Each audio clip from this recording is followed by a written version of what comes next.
ఈరోజు పెద్దలందరూ చెప్పిన విధంగా మొత్తం యావత్ భారతదేశంలో అన్ని రాష్ట్రాల్లో జరుగుతూ ఉన్న ఈ నిరసన కార్యక్రమం దాని ముఖ్య ఉద్దేశం ప్రధానంగా పార్లమెంట్లో అనేక సందర్భాల్లో మన నాయకులు రాహుల్ గాంధీ గారు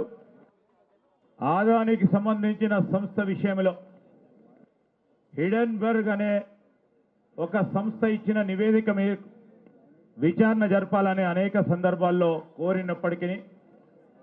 పెడచెవిన పెట్టి మోడీ గారి సర్కార్ ముందుకు నడిచింది. తదుపరి సెబీకి సంబంధించిన చైర్మన్, ఆ చైర్మన్కు సంబంధించిన లావాదేవీలు, ఆ లావాదేవీలకు సంబంధించి అదానీ సంస్థతో కూడుకున్న అంశాల విషయంలో సుప్రీంకోర్టు మరి ఒక ప్రత్యేకమైన కమిటీని ఏర్పాటు చేసుకొని సెబీ సంస్థకు ఆదేశం ఇవ్వడం జరిగింది. పూర్తి స్థాయిలో విచారణ జరిపి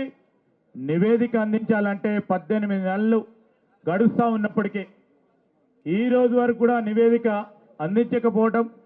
దాని వెనుక ఏ కారణం ఉందని ప్రజలకు తెలియజేసే